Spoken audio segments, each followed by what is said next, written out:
There's a lack of authenticity in this world. And sometimes I feel like I'm part of the problem. More on that later. But you won't only find no authenticity in, the subfactions, in the larger subfactions of society. You'll also find them in the smaller ones. For example, like the alt community or like a Christian community. Okay, Christian community is the larger ones, but you get the point.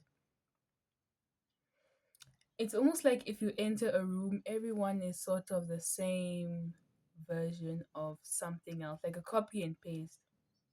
And you see this in every sort of society, from the Western world to, the non-Western world. Especially where I live, the bottom of nowhere, Africa. Um, you will find a certain demographic, um, which is just everywhere. No sense of authenticity whatsoever, lack of personality whatsoever, and it kind of just gets a bit tiring. And not only does it get a bit tiring, it gets annoying. And most importantly, it can harbor feelings of loneliness, especially if you're not a pretender. Something about me is that I can pretend, but I can only pretend for so long, I I say a few years, no, not a few years, maybe like 2 years ago, I decided that I am not going to pretend if I like someone, you know? And I think it's so immature, and I find this a lot in adults. It's crazy saying adults, the fact that I'm an adult, but I'm saying older adults, especially the more rural you get. Like I said, bottom of nowhere Africa. There's this sort of fake behavior where I know that I don't like you, you know that you don't like me, but we're still pretending, even if we're in a closed environment. I decided that no, I'm not gonna do this anymore. It's so immature, and it's hurting. It's literally going against my principles and codes of authenticity. Um, and yeah, I just don't do that anymore, and it's just because I'm like, what? One thing I also like about Christianity is that it encourages forgiveness, but it doesn't mean that you have to reconcile with a person. You can forgive and walk away. You can realize that you guys probably just never will, work out or be friends or have some sort of like connection or relationship, but it doesn't force it. You know, Christ even himself never forced people to come to him. He always gave people a choice. And I don't really think it's fair to myself if I have to force myself into getting into someone's life if we both know we don't, vibe with each other. And I think that's unauthenticity in terms of relationships in general. Um, but yeah, it's there's an alt community here in, I think, in every place, in every country, no matter where you are, there's some sort of alt community. And I used to kind of identify myself as alt, kind of. I always had this, feeling in the back of my neck whenever I was around people like that. Almost like I just did not belong, regardless. Um, Number one, because a lot of it is copy and paste. Oh Lord have mercy. A lot of it is copy and paste, and they're doing it for the vibes. Not saying you can't do anything for the vibes, just don't act like this is you. You know, I'm all for dressing how you want, but when you're saying that in order to be a certain part of a society or like a subfaction of a group, you have to have certain ideologies and beliefs. Yo, I was in an alt community. I was in an alt like group, like a WhatsApp group for like the alt people in this country, and they were talking about witchcraft. And the second you talk about Christianity, it would be such a big issue. I'm like, no, I cannot associate myself with this. Not even just in a sense of like a physical, like in a societal sense where you see I'm with these people, they're talking about witchcraft, like in a thing that'll hurt my reputation. Just it's like it's betraying my own moral codes. And I think a lot of my authenticity stems from if it is going against my moral codes or not. Because a lot of people lose their authenticity when they are willing to go against their moral codes. And I feel like your moral codes are the things that make you true to yourself. I believe that when it comes to morality,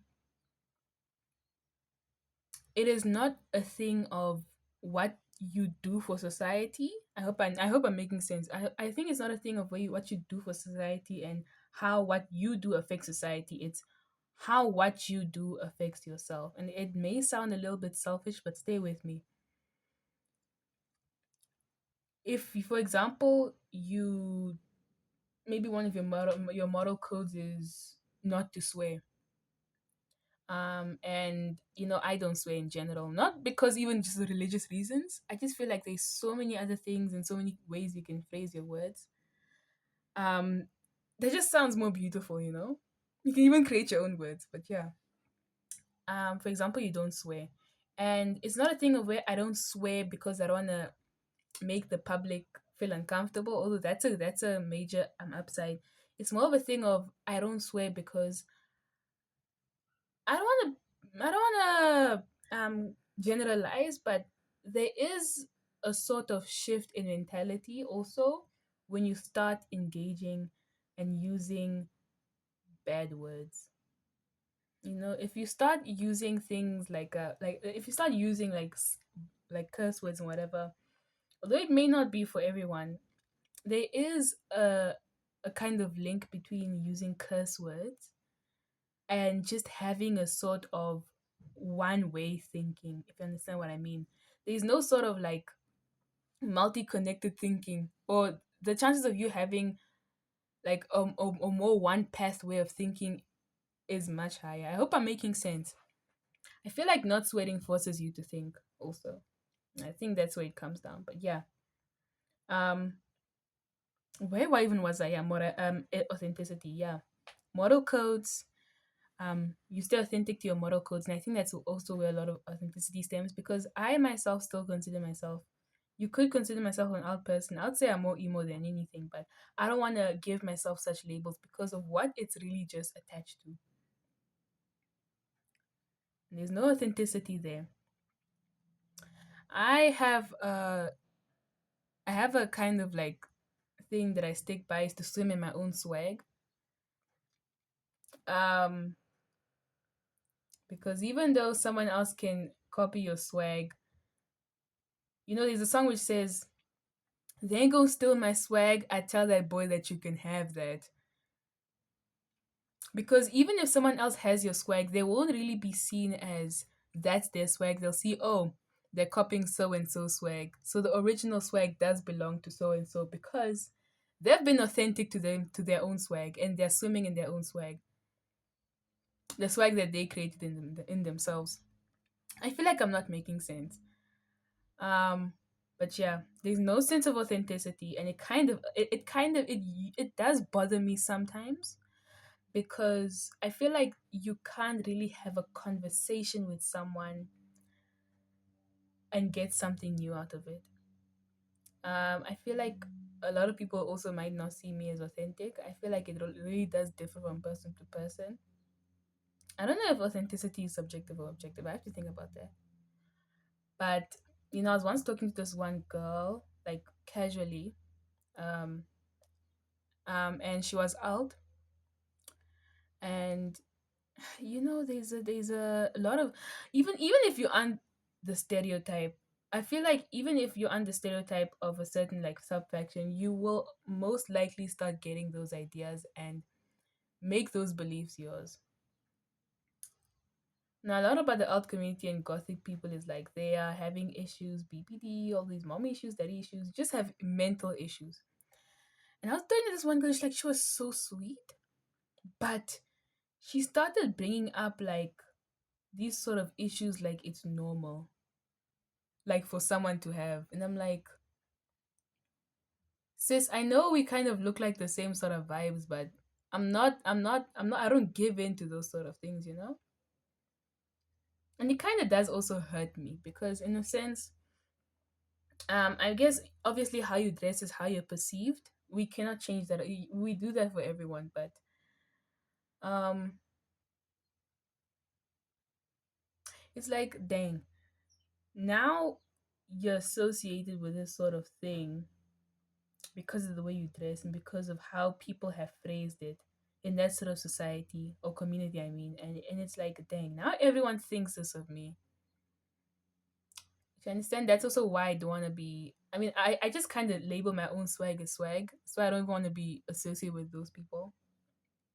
Because a lot of them are crazy. There's a lot of crazy people who aren't authentic and who make the crazy sort of unauthenticity the meta. Yeah. Authenticity is wild. There's no sort of sense of authenticity, and it's also very difficult to make friends because a lot of people can also just they can see your authenticity or how I feel like I'm saying authenticity a lot. They can see the way you ride, like your swag, and they can kind of get off put by that because you're being true to yourself. You're not really following the ways of society. I would rather be true to myself than sort of um bow down to any like bow down to any like what do you call that trend. This is kind of a reason why I deleted my Instagram and my TikTok of before. Well, I actually deactivated my Instagram because I feel like I can use it just for edits and stuff.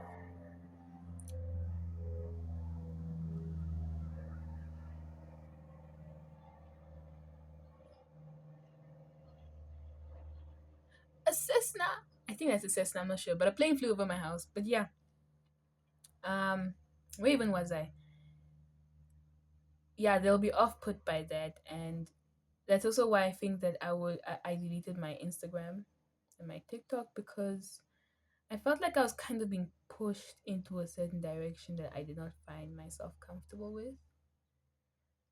So I decided I'd rather delete it. You know, I'll delete all of those things than kind of bow down to any sort of trend that's going on. And a lot of people and my friends, when I did tell them this, were like, "Are you crazy?" Not my friends, but my friends did understand. But the people who would ask where my Instagram was, of like, "No, I deleted it." Like, "No, are you crazy?" Because you like the way I was going, I was gonna become like a micro niche, whatever. Locally, I guess I was known a little bit, but I could not do that. I could not betray myself. And yeah, I'd rather be true to myself than be true to any sort of trend in life. I feel like what I was saying today just did not make sense, but I hope you understand what I mean. Yeah. Bye bye.